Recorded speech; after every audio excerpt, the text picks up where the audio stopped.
This is Ujjwal Kashyap and I welcome you at iDesireUPSC.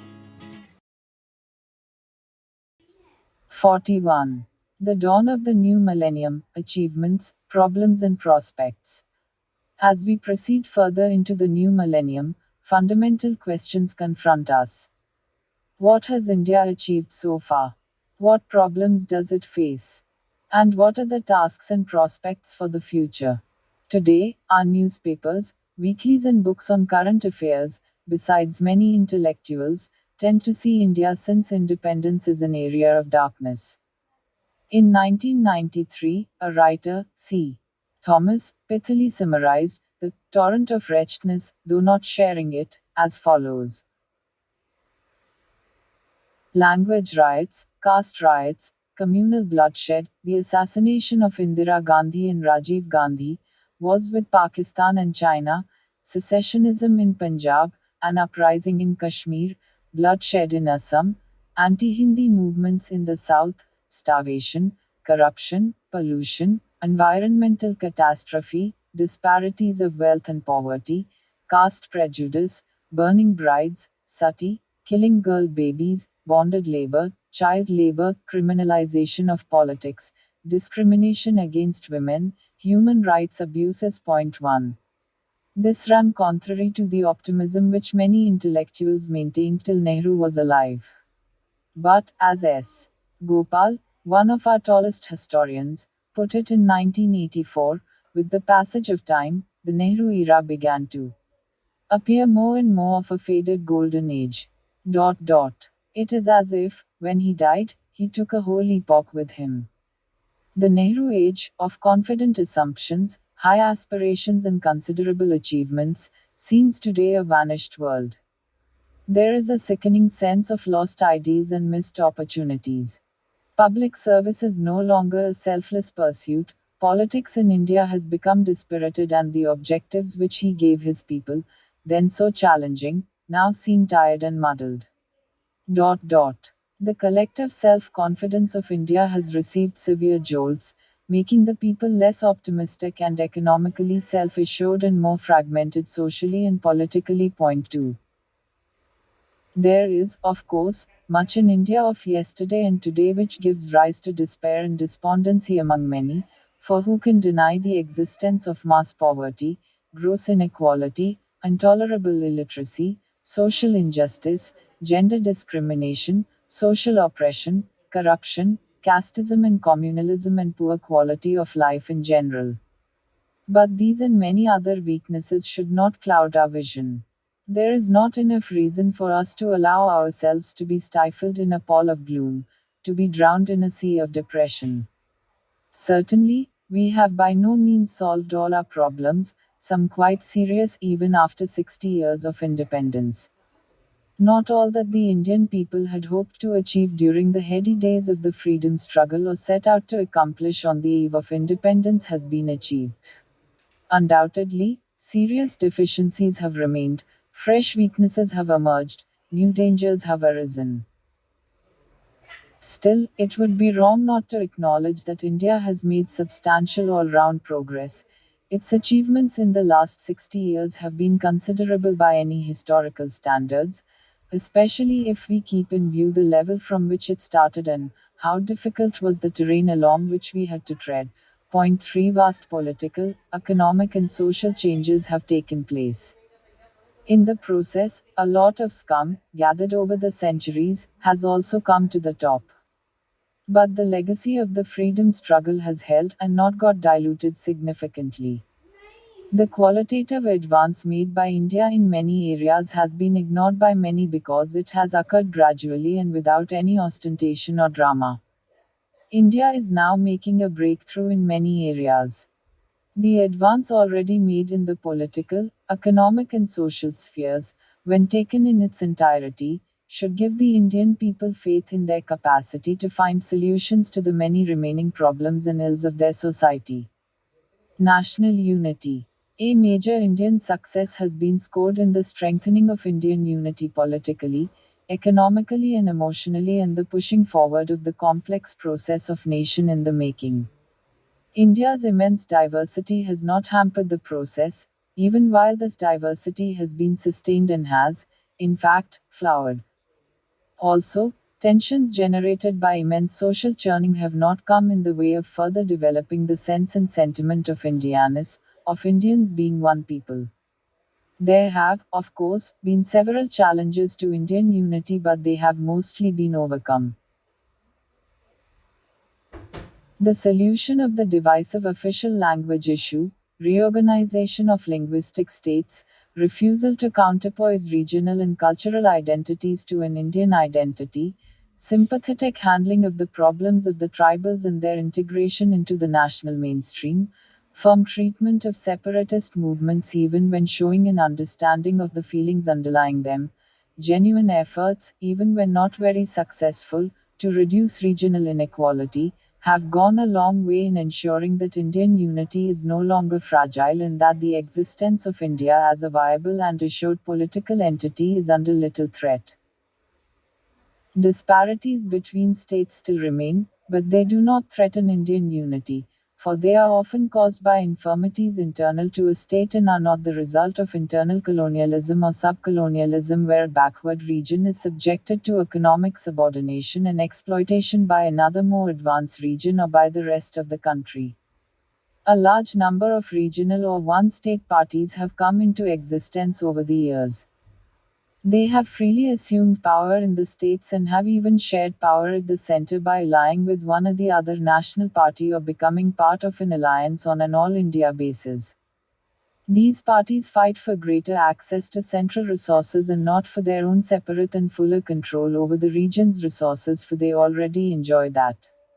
Moreover, Indian politics, both electoral and non-electoral, has increasingly become national in nature. As a result of regular countrywide general elections, the dominant presence of all India political parties, especially Congress, nationwide campaigns on economic and political issues, and the operation of all India transport and communication networks, including radio, TV, newspapers and films, a single political culture, a unitary language of politics pervades all parts of the country. It has, therefore, not been accidental that even after the end of the Nehru era, the electoral waves affecting the 1971, 1977, 1980, and 1984 general elections were national in character, as was the victory of the BJP led NDA in the general election of 1999. However, regional economic and developmental disparities still pose serious problems along with the communal and caste divide. Communalism, in particular, continues to stalk the land. For decades, communal forces were being contained electorally, and their ideological spread was also restricted. But in the last 3 decades or so, there has been a weakening of the anti-communal consensus among secular forces. Quite often, as in 1989, and more recently in 1998 and 1999, they have directly or indirectly allied with communal forces, thus giving the latter credibility and respectability. Communalism is today the chief threat to Indian unity, for India cannot remain a strong and united nation except on the basis of secularism. We have seen in the chapter on Punjab what can happen if communalism is not dealt with firmly and squarely in time, if religion is not completely separated from politics, and if, instead, an effort is made to compromise with and conciliate communal forces. In this respect, an area needing particular attention and innovation is that of culture and tradition. Indigenous cultures and traditions and popular religions play an important part in the life of a people. If the communal and obscurantist forces are not to be permitted to appropriate India's cultural heritage, it is necessary for modern and secular forces to establish creative and critical links with the country's cultural heritage and tradition. They have, unfortunately, not fully explored this area of public life. In particular, secular, democratic elements must distinguish between religion as philosophy, spiritual experience, guide to morality, and psychological solace, and religion as dogma, bigotry, and a vehicle for communalism. In any case, it is very necessary to carefully nurture the process of nation in the making, as it is not a unilinear process and can therefore suffer setbacks and interruptions as it faces new challenges. Democratic political systems. The great success story of independent India has been its secular, federal and multi-party political system.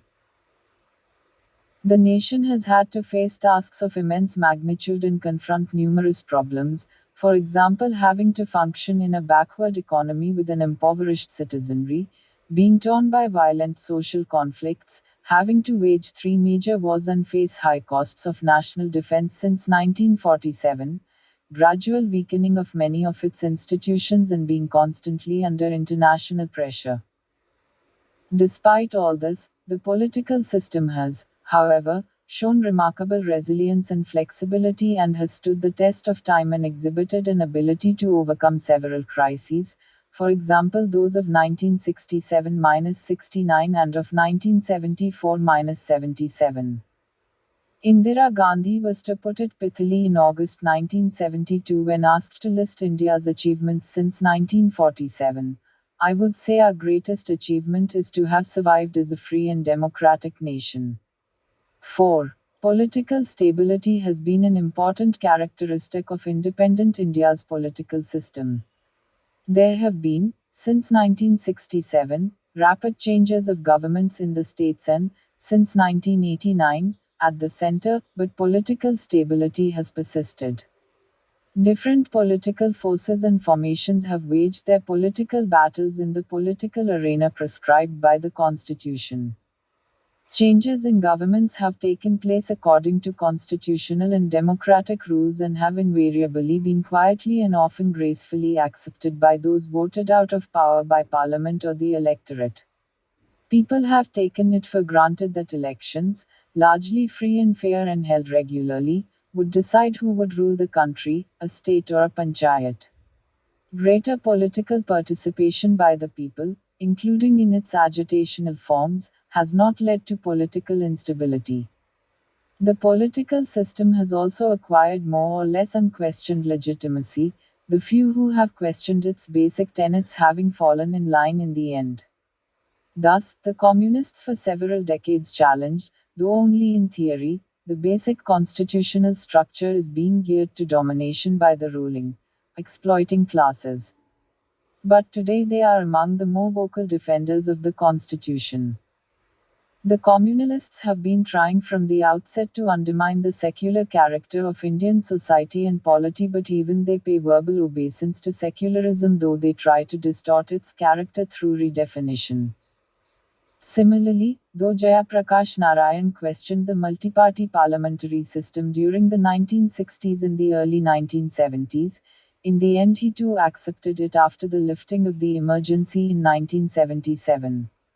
It is also significant that new aspiring groups have been increasingly functioning within the broad parameters of the political system to advance their interests. In fact, the very longevity of the system, its continued functioning for over 6 decades, has given it strength and enabled it to strike deep roots. What W.H. Morris Jones wrote in 1966 is equally valid today: the combination of political stability with establishment of a free, and freely moving, political system is what we entitled to call India's political miracle. 5. Entrenchment of democracy. Perhaps the most significant of India's achievements since 1947 is the firm entrenchment of political democracy and civil liberties, which have become a basic feature of Indian life. Indians enjoy today a free press, the freedom to speak, travel and form associations, the right to freely criticize the government, they have competitive elections, unrestricted working of political parties, an independent judiciary, the right to participate in political life and to change the government through the ballot box, and freedom from fear of arbitrary arrest. India alone among the post-colonial countries has sustained a democratic and civil libertarian polity since its inception. Commitment to democratic values has deepened over the years among most Indians. Paradoxically, even the experience of the emergency underlined this attachment. The belief has also taken root that social transformation through a democratic political framework is possible.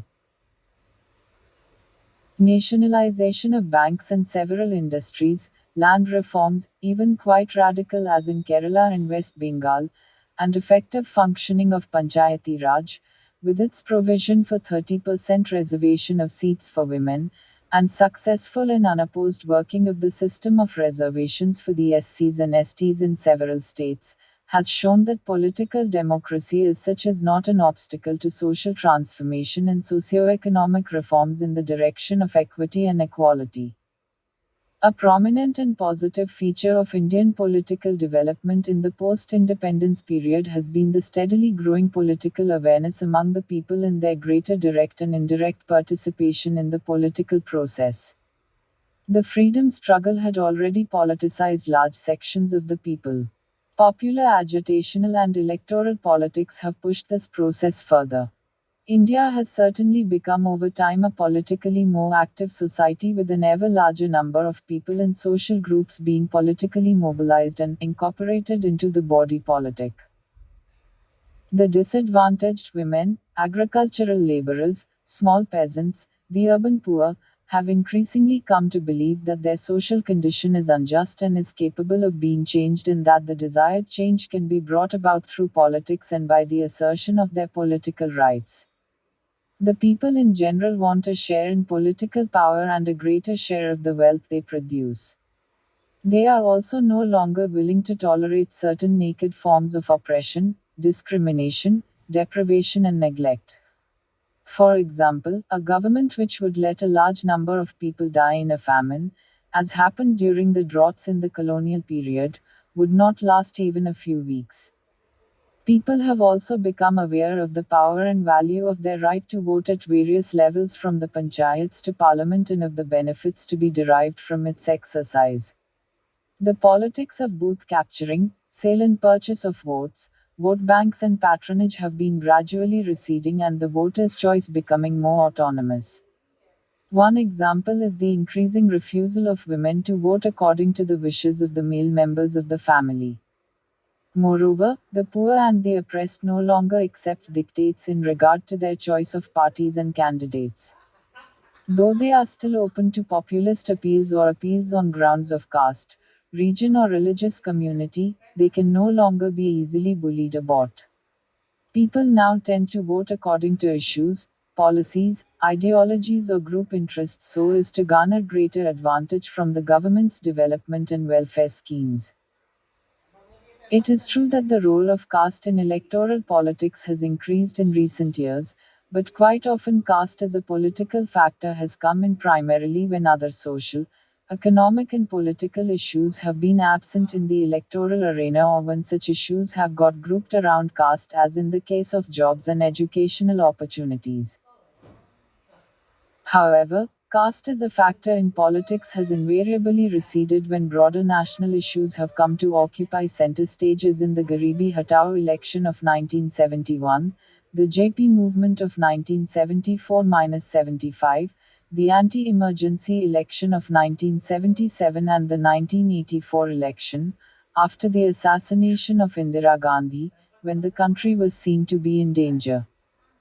The voters have not only become more sensitive to the larger social, economic, and political issues but are also more assertive and demanding. The people they vote for have to respond more actively to their needs and demands.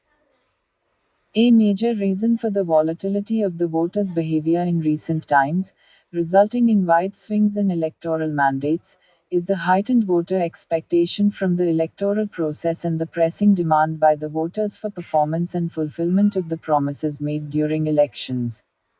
Interestingly, elections at all levels have repeatedly shown that people have little hesitation in voting against those in power because they are no longer in awe or fear of people in authority.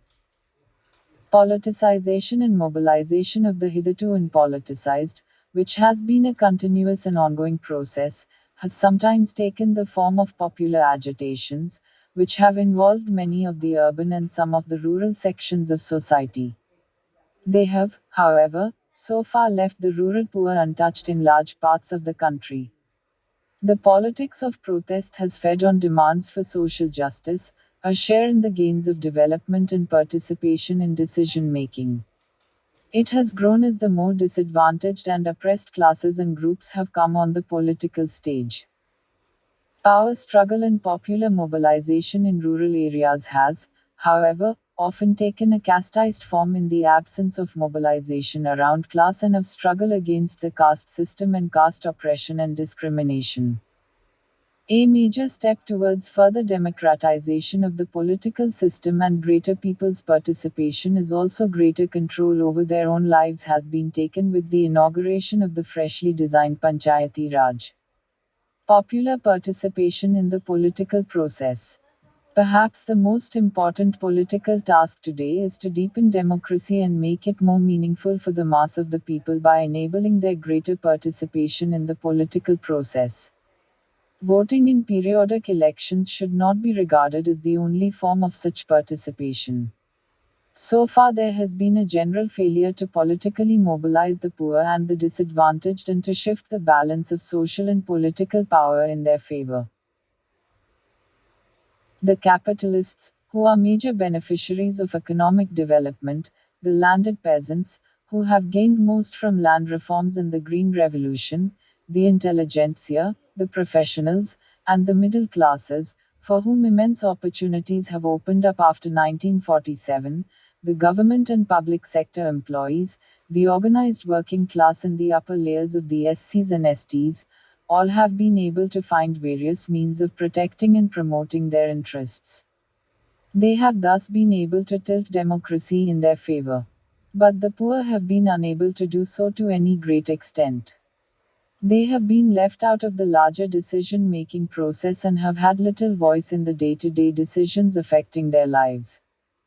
Their access to resources being generated in the economy and the social system has remained limited. They have been unable to turn the strength of numbers into effective power because the level of their mobilization has been low. Their political self activity has lain dormant. Even the radical parties, groups, and organizations have tended to neglect their organization and mobilization. The poor do, of course, at times rise up in protest and sometimes even revolt, and at elections exercise, often enthusiastically, their voting right in the hope that the persons elected would help improve their social and economic condition. But much more accountability to the agenda of the poor is needed.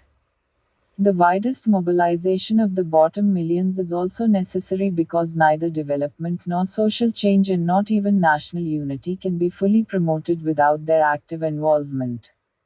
That this should have been forgotten by the heirs to the freedom struggle is ironical, for was not a hallmark of that struggle the active role of the masses in it? And did not Gandhi's greatness lie precisely in promoting the nonviolent mobilization of the common people, thus making India's freedom struggle perhaps the greatest mass movement in world history? Jawaharlal Nehru's design for development and social transformation too depended on active pressure from below. That he failed to implement his own design is another matter. Forms of political protest. Political protest, along with the right to vote, is one of the basic ingredients and a normal part of democratic politics. For the oppressed sections of society, it is a critical part of their effective participation in politics and is essential for the expression of their demands and grievances. India is, therefore, going to have more, not less, protest as different sections of society awaken to political life and work for faster changes in their social condition.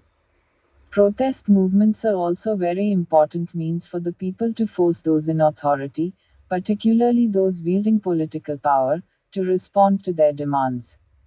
For the poor, perhaps this is the only means of doing so. All this should be taken for granted. The important question, therefore, is what are to be the forms of protest in a civil libertarian representative democracy. As of now, Indians have, however, failed to evolve appropriate forms of protest or a consensus on what they can or cannot do. Popular protest movements by political parties, students, workers, farmers, government employees, and common citizens have most often taken the form of demonstrations, hunger strikes, hartals, strikes in the workplace or educational institutions, dharnas, bans, gheraos, blockages of roads, rasta roko satyagraha, civil disobedience or disobedience of laws, leading to mass arrests and rioting. While some of these forms of protest are inherently coercive, others more often than not culminate in violence and breakdown of law and order and wanton violation of laws duly enacted by elected legislatures or rules laid down by those authorized to do so. In many cases, the protesters coerce into joining their actions the very people they are supposed to represent. The protest, especially in the form of demonstrations, quite often ends up in attacks on cars, buses, trains, government and private property, college buildings, and so on. The situation is quite often worsened by an overreaction and an equally and sometimes greater violent response by the authorities and the police, leading often to a vicious circle. The purpose of such protest movements is, however, not to convince the concerned authority of the justness of their demands, or to win it over by changing his heart, to use a Gandhian phrase, but to erode its authority and to coerce it to accept their demands. The blame is, of course, not to be put only on one side, viz., the protesters. One reason why many take to violent protest is because those in power turn a deaf ear to peaceful protest and respond only to violent agitations. In this respect, what Myron Weiner wrote in 1962 continues to have relevance. Only when public order is endangered by a mass movement is the government willing to make a concession, not because they consider the demand legitimate, but because they then recognize the strength of the group making the demand and its capacity for destructiveness. Thus, the government often alternates between unresponsiveness to the demands of large but peaceful groups and total concession to groups that press their demands violently. Point 6. In other words, not only must the organizers of popular agitations not coerce the authorities but try to change their hearts, the latter too must be willing to undergo a change of heart whenever the protesters' demands are justified. We believe that just as the effort to prevent or suppress peaceful protest is undemocratic, violent protest too poses a threat to the functioning of democracy. We may raise another question in this context. Is even satyagraha or nonviolent disobeying of laws legitimate in a democratic system, and, if so, under what conditions or circumstances? For some insights on this, we may turn for guidance to Gandhiji, the originator of satyagraha and in whose name protest movements have often been launched after independence. On the eve of independence, Gandhiji warned the people that satyagraha and civil disobedience would no longer be the appropriate technique in free India against a government elected by the people themselves.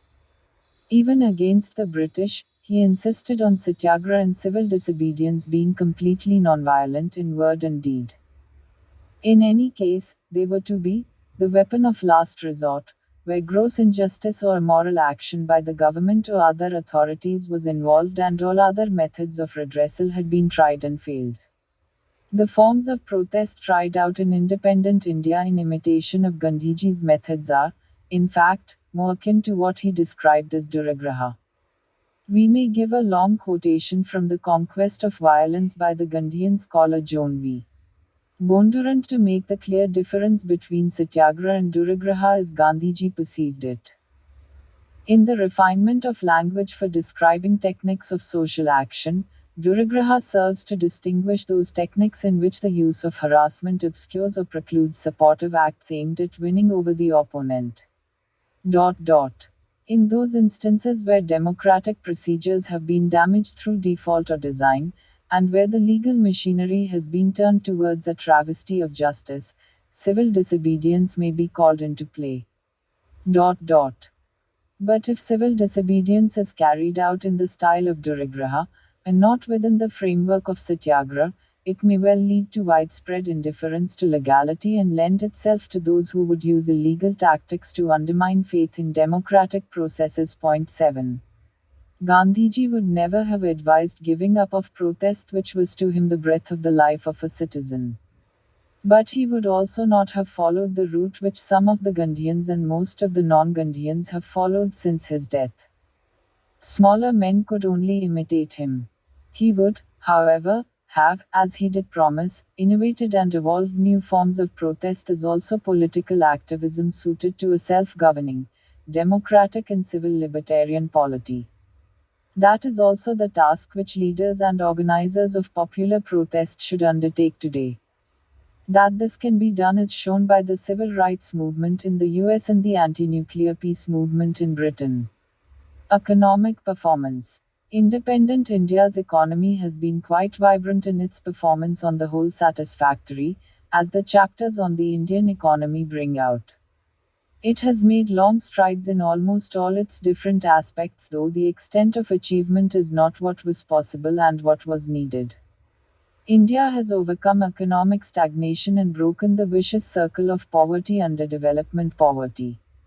It has also broken from the colonial economic structure and has been successful in laying the foundations of a self-reliant, independent economy.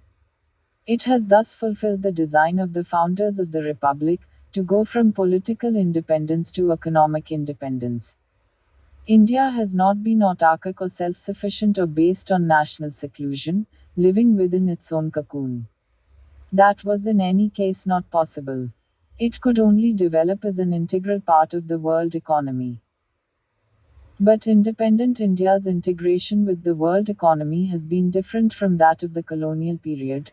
It is based on the needs of India's autonomous development and free of subordination to the economies of the advanced capitalist countries of Western Europe and North America. Nor has foreign capital any longer a stranglehold on Indian economy. In fact, dependence of independent India on foreign capital and foreign aid has been quite low. Today, neither finance nor any major or economically strategic industry is under the control of foreign capital. Multinational corporations have also played a relatively minor role in the Indian economy. However, for advanced technology, India still continues to be dependent on some industrialized countries. Immediately after independence, India successfully developed an economic pattern of its own, namely, a mixed economy, which placed equal emphasis on the active economic role of the state in the market and developed a complementary relationship between the public and the private sectors.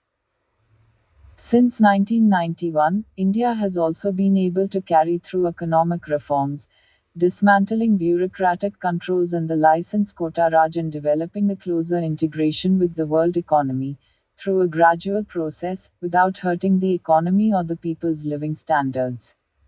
India has also been able to transform its landlord-ridden, semi-feudal agrarian structure, though with many weaknesses and not to the benefit of the landless. India has had consistent growth over the years in agriculture and industry and in national income.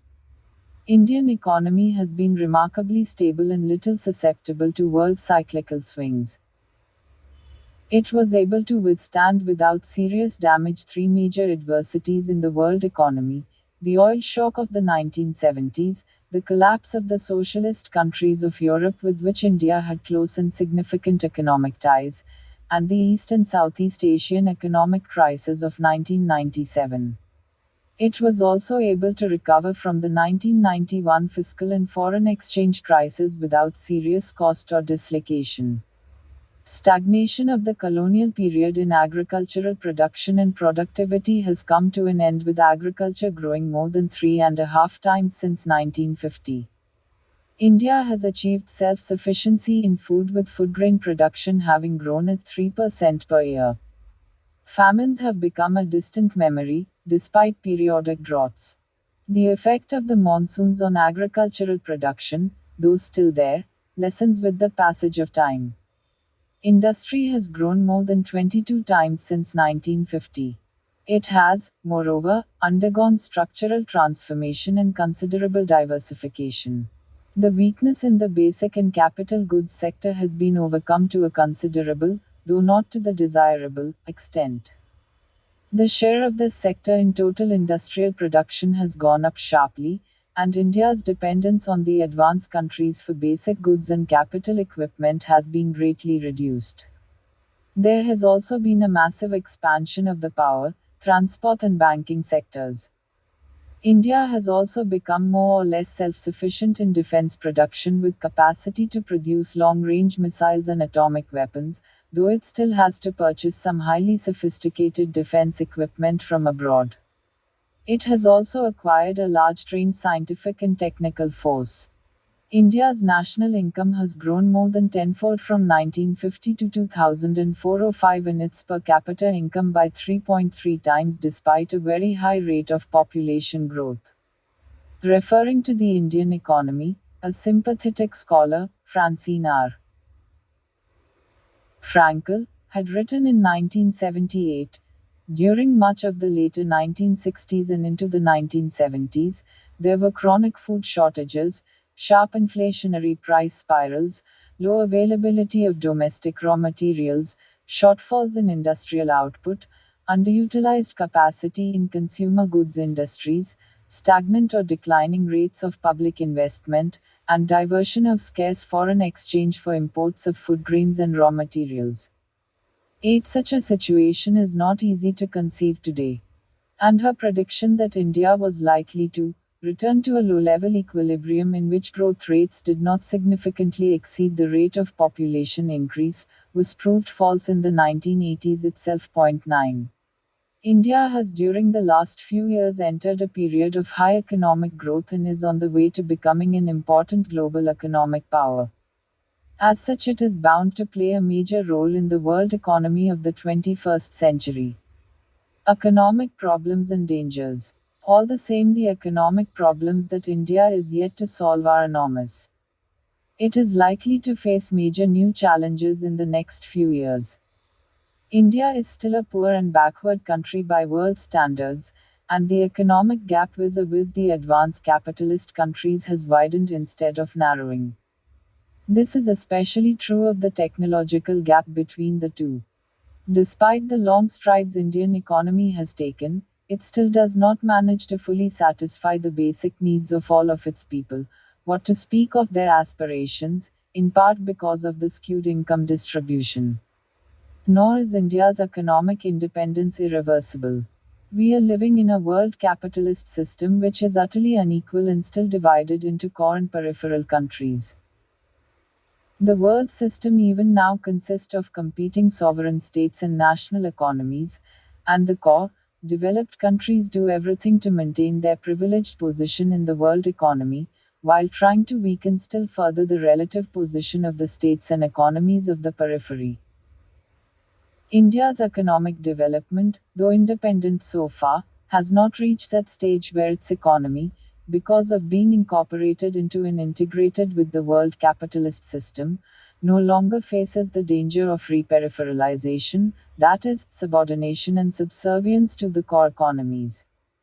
Under Nehru and Indira Gandhi, it was attempted to bridge the gap between India and the advanced countries by concentration on heavy industry and electricity generation.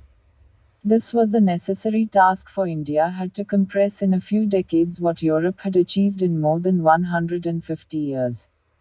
But while we were running to catch up with the past, the present was moving into the future in the advanced parts of the world.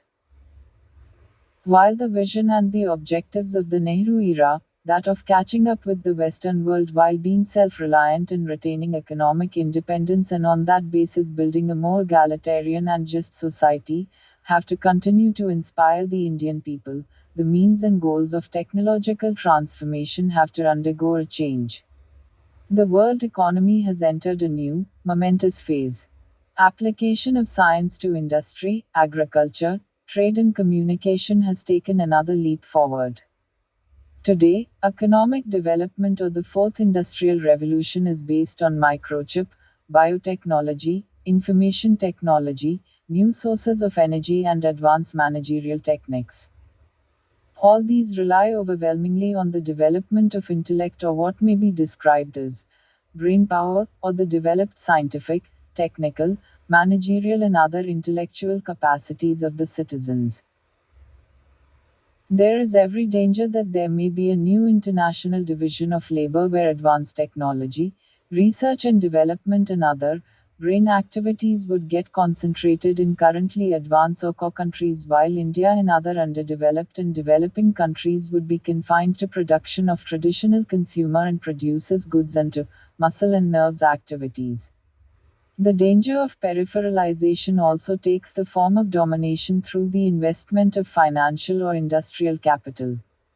But, obviously, not all foreign capital investment poses this danger.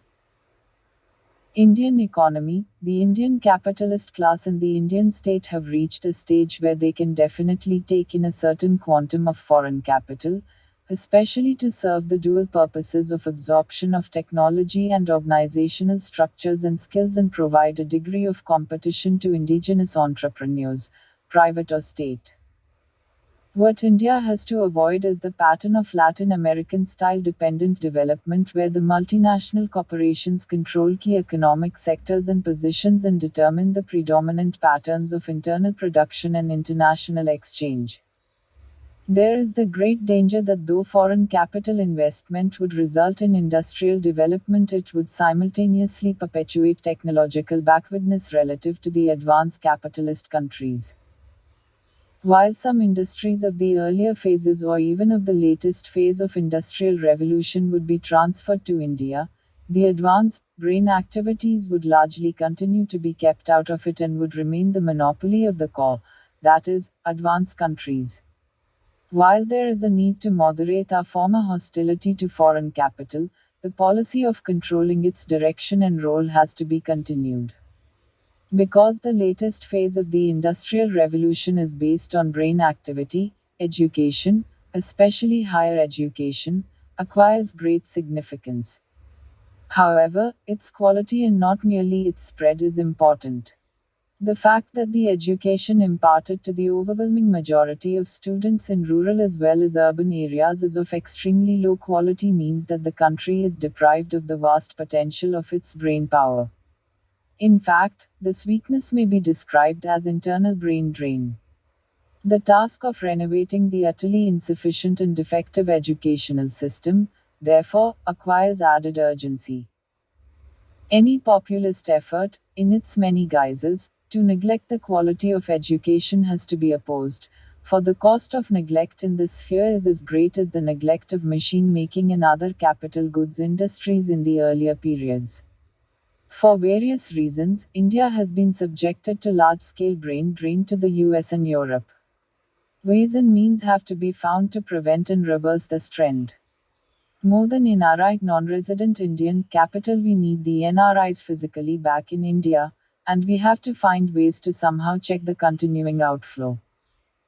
Planning and an active role of the state in economic development, including the role of the public sector in production, still retain their great significance, for without them India cannot hope to compete in the new technology sector.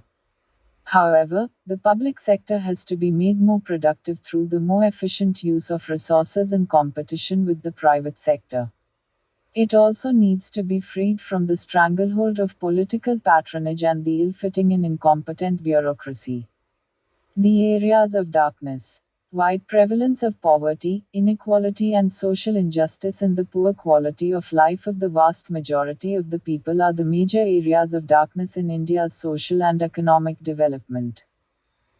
The Indian people enter the 21st century with a low per capita income, an intolerable level of illiteracy and a lowly position on the World Index of Human Resource Development, despite commendable achievements in terms of economic growth and political democracy.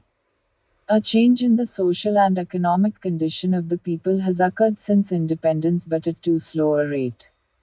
Putting forward the social objectives of planning before Parliament in 1954, Jawaharlal Nehru had said, "We are starting planning for the 360 million human beings in India."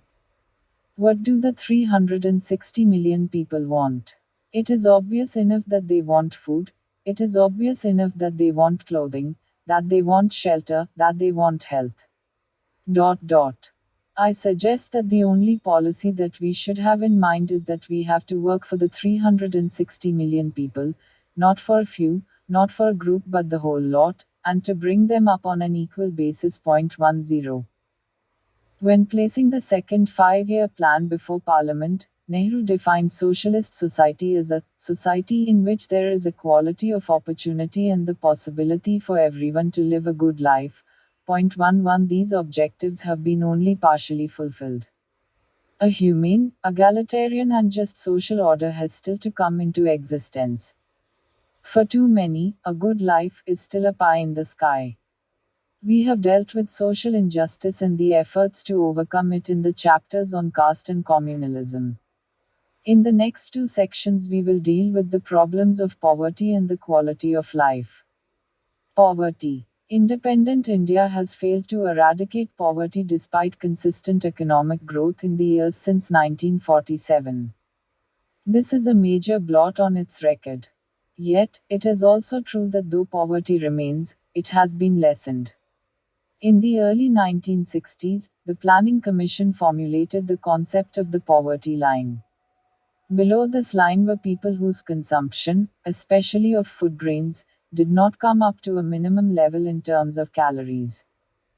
While no figures were available for the colonial period or the early years after independence, it was calculated that in 1970-71 nearly 59% of the population was living below the poverty line. Since then, this figure has been steadily going down. It had declined to 51.3% in 1977-78, 44.5% in 1983, 36% in 1993-94, 26.1% in 1999-2000, and 22.1% in 2004-05. The obvious side of these figures is that over 244 million people are still below the poverty line. Moreover, poverty varies across different states, being as high as 42% in Bihar and 9% in Punjab in 2004-05. The main brunt of poverty is borne by landless agricultural laborers, small and marginal farmers, and the urban poor. The reduction in poverty levels was largely the result of various anti-poverty, mostly employment-generating, programs initiated in the mid-1970s by the Indira Gandhi government under the guidance of one of India's finest and socially committed economists, Sukhami Chakravarti. These programs have been pursued more vigorously, though still inadequately financed, since 1984-85. As the figures show, they have had a significant impact despite corruption and the failure to always reach the targeted groups. Particularly effective has been the Employment Guarantee Scheme in Maharashtra, which has been replicated by an Act of Parliament all over India from 2006. In this context, it may be pertinent to point out that what made possible the taking up and implementation of the anti-poverty programs was the radical restructuring of the Indian economy brought about by the Nehruvian planning strategy during the 1950s and 1960s. Even apart from the proof of the poverty line statistics, it is observed that Indians no longer live in abysmal poverty as they did under colonialism. The mass starvation of that period has been conquered. India has not had a major famine since the Bengal famine of 1943. In the worst drought of the century in 1987-88, very few died of hunger or disease. The same was the experience of the serious droughts of 1965-67 and 1972-73. Similarly, in the colonial period and the immediate post-independence years, a vast number of Indians went without 2 meals a day, several months in a year, and sometimes without even one meal. A recent study has shown that the number of people who could not obtain 2 square meals a day had dropped to 19% of the households in 1983 and to less than 5% in 1994.12. The reduction in the incidence of poverty is also indicated by the greater availability of food grains and other food items over the years. For example, per capita food grain consumption had fallen by over 24% between 1901 and 1941. It increased from 394.9 grams per day in 1951 to 462.7 grams per day in 2002, an overall increase of 28%. This growth in availability is also evident in the case of several other items of consumption. The annual availability of cloth per head was 9 meters in 1950, 15 meters in 1960 and 31.4 meters in 2002-03. The table presents the picture of annual per head availability of certain other important articles of consumption.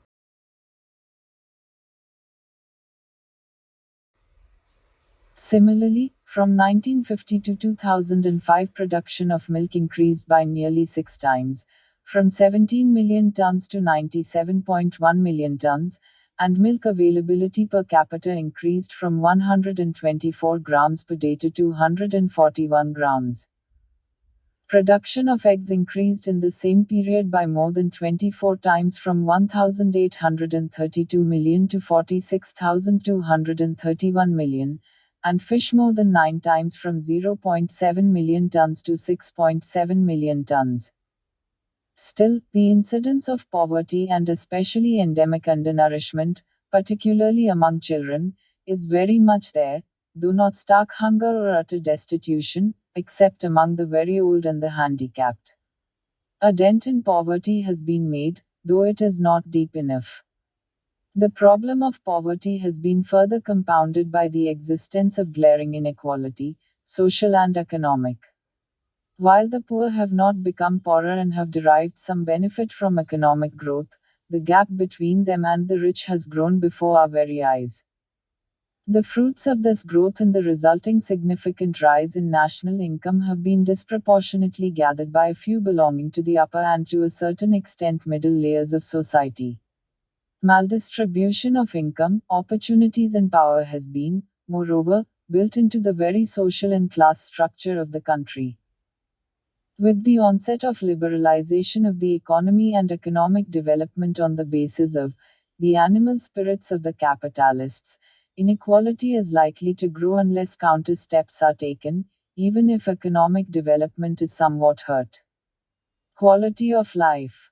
Even apart from the problem of poverty, the quality of life of the masses in India is another major area of neglect, as their physical and social needs have not been met even to a minimally desired level. Some progress has been made in this respect, but it has been tardy and inadequate.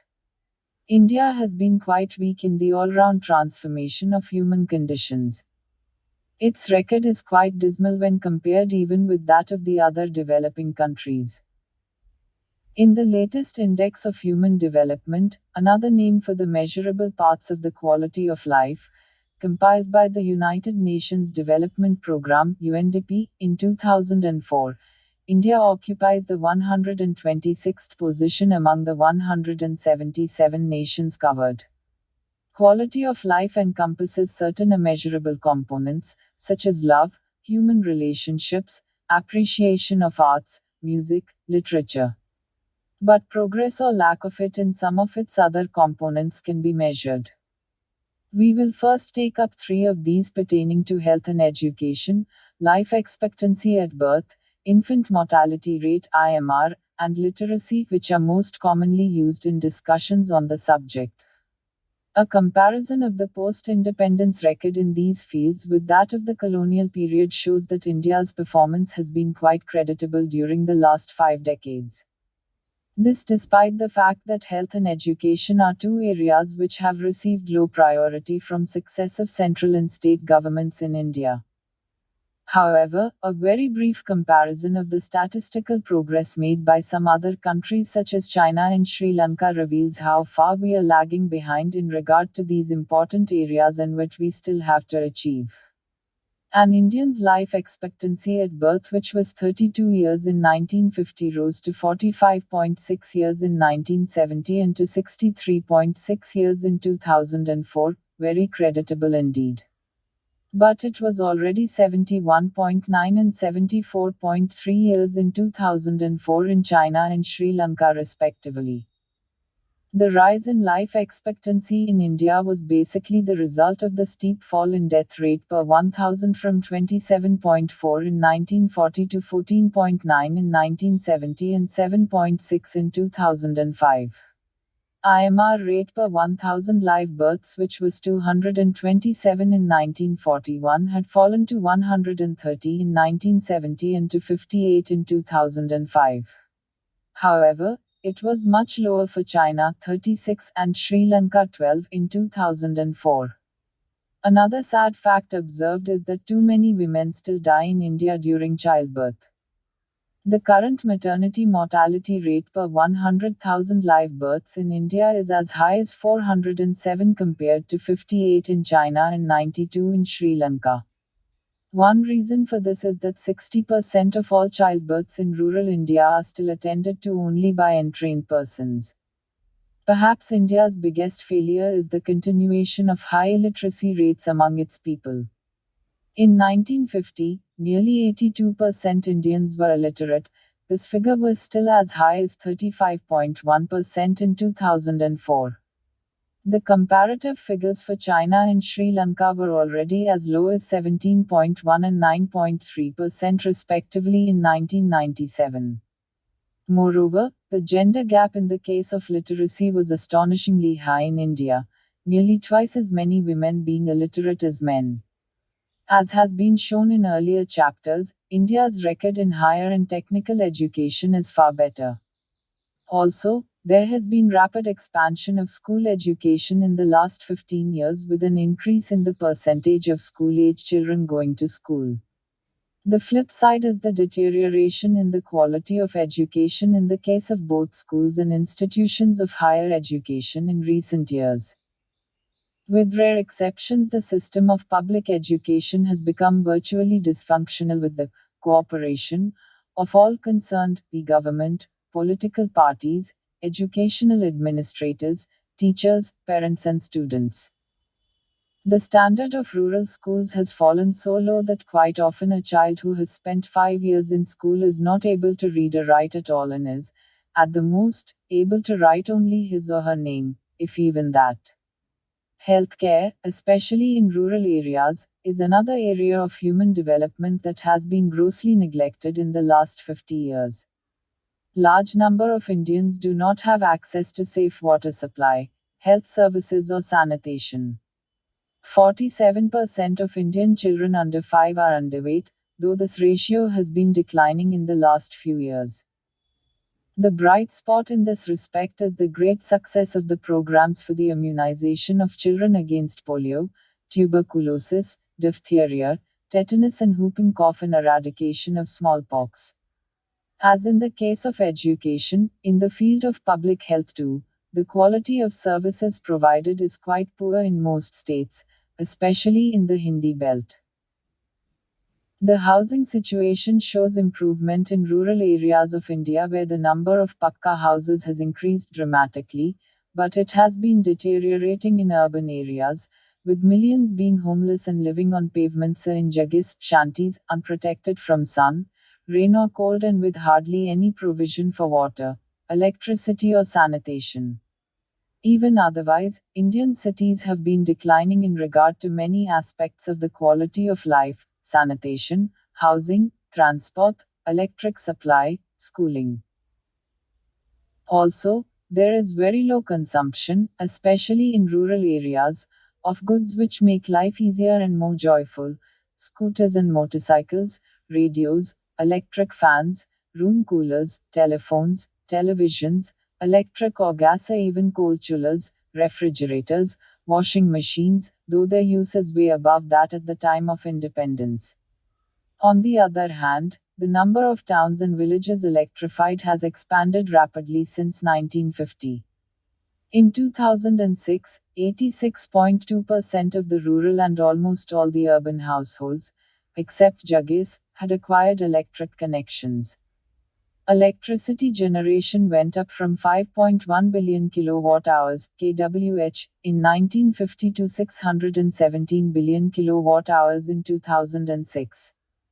Indians, both rural and urban, have also acquired greater access to media and entertainment, newspapers, magazines, films, music and television. The prevalence of large-scale under- and unemployment in India also has a highly adverse impact on the quality of life and not only at the level of physical existence. Economic development has failed to create enough jobs in industry and services to make a serious impact on the unemployment of the landless and the rural and urban educated, thus introducing serious psychological, social, and economic disequilibrium in their lives. We may make a few other observations. Both in terms of development and poverty and the quality of life, there exists a great deal of disparity between different states and among their sub-regions which has to be rectified.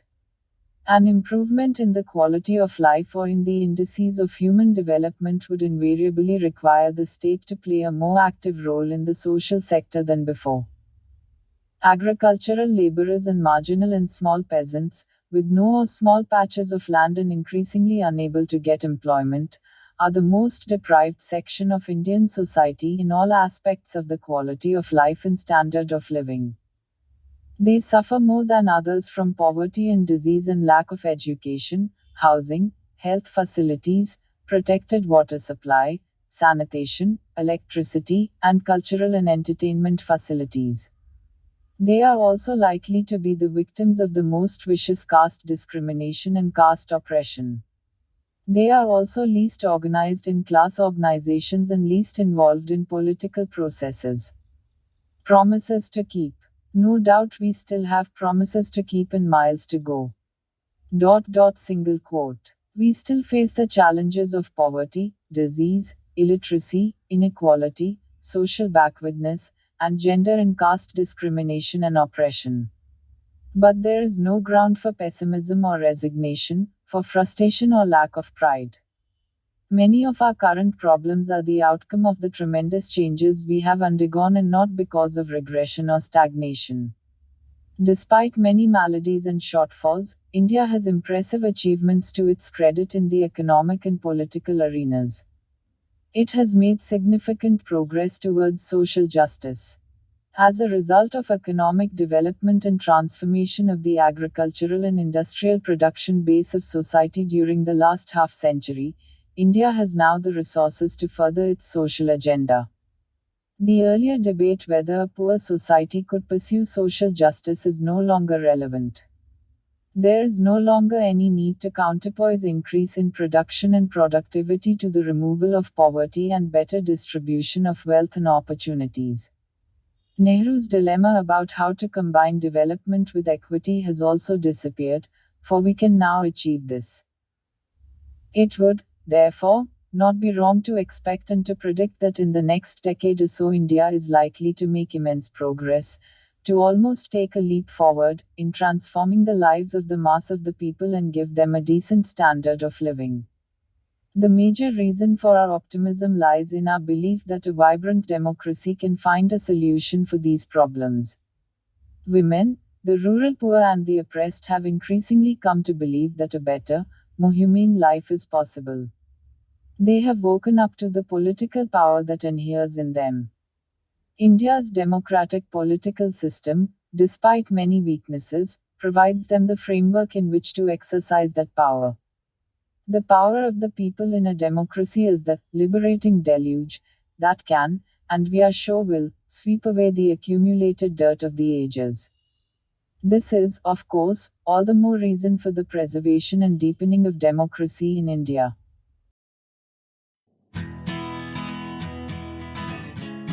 I hope the session was helpful to you. If you want to support us, you can subscribe to our channel, share it with your friends and other learners interested. Catch you in our next session. As of now, thank you. Jai Hind.